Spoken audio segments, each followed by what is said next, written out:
গল্পের আসরে আপনাদের সবাইকে স্বাগত।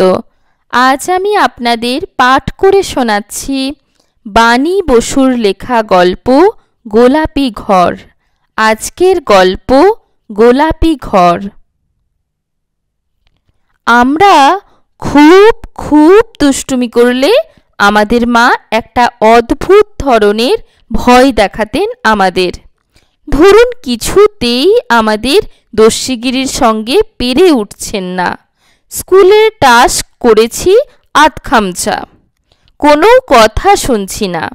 বাড়ির বেচারি স্প্যানিয়েলের গায়ে টিউবের রং গুলে বেশ করে লাগিয়ে দিয়েছি, কিংবা পাশের বাড়ির মাথায় ছিট ঝাড়ু কাকুর পেছনে লেগেছি।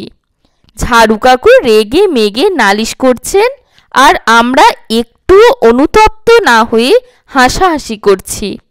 এই রকম বাঁদরামি করলে তবেই মা ভয়টা দেখাতেন।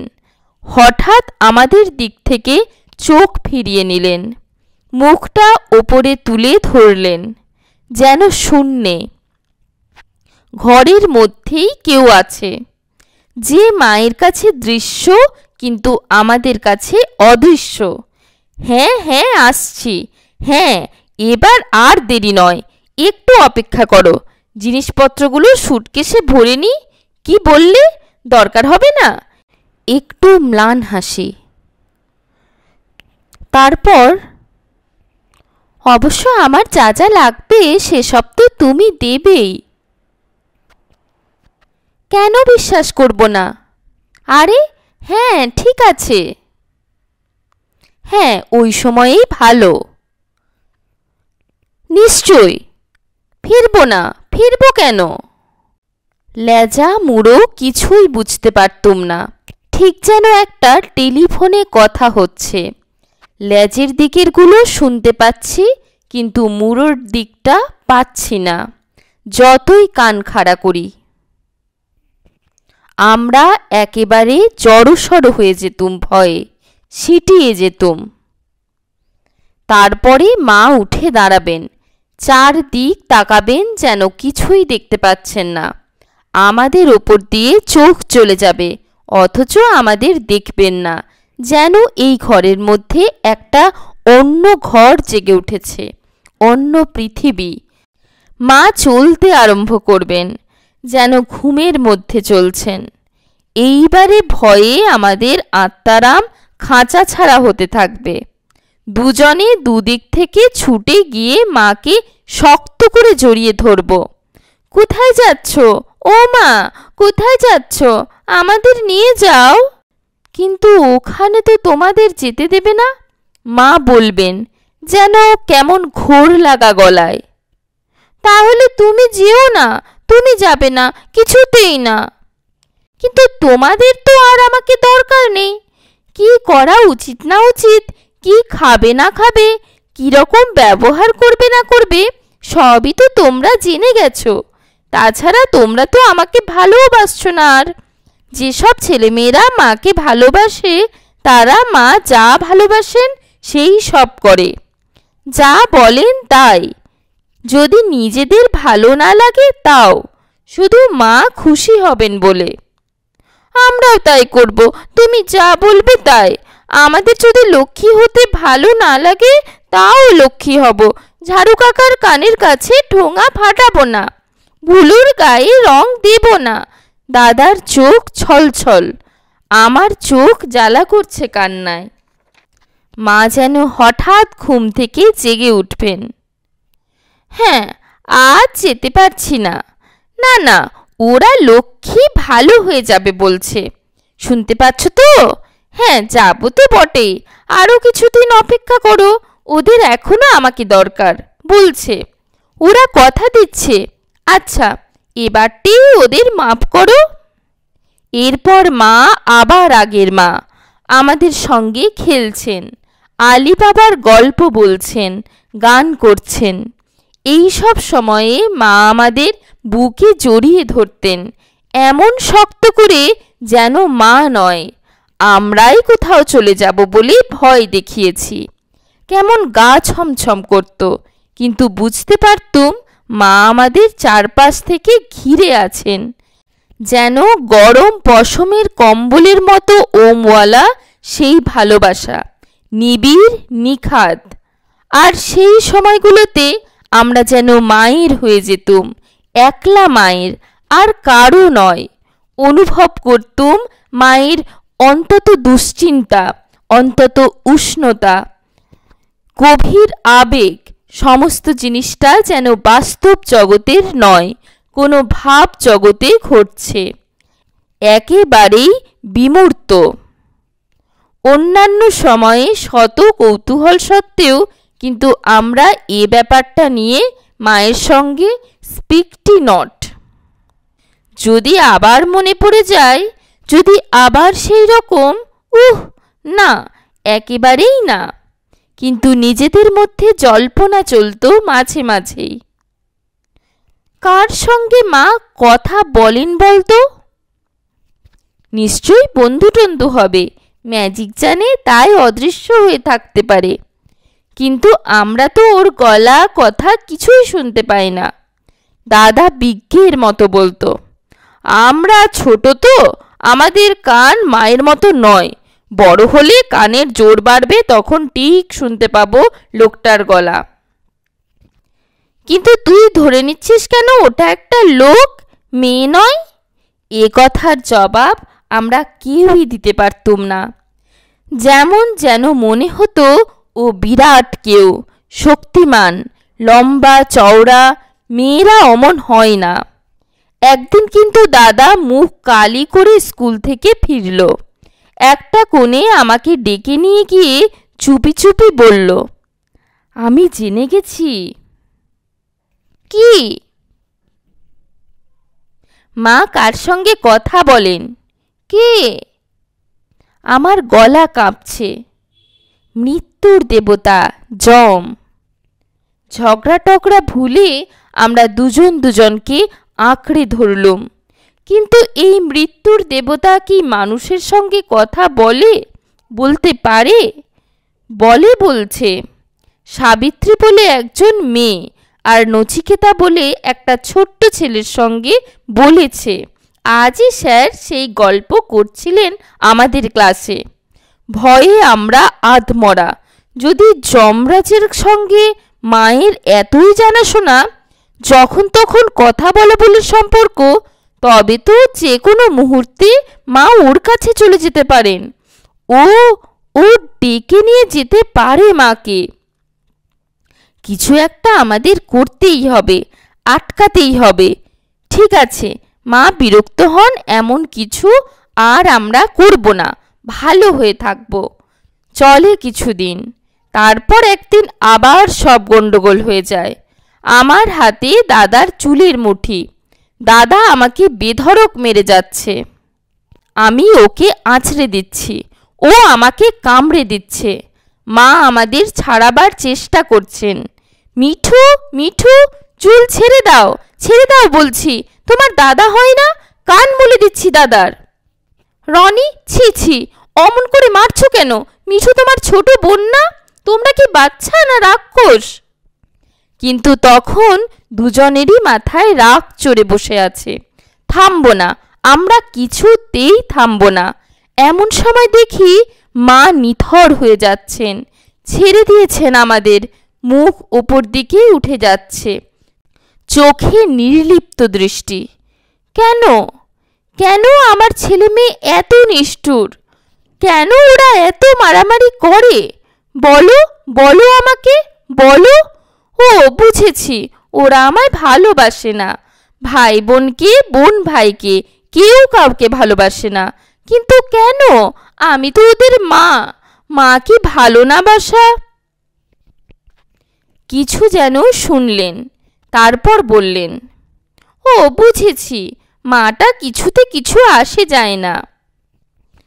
ভালোবাসে না তো ভালোবাসে না, এর কোনো কেন টেন নেই।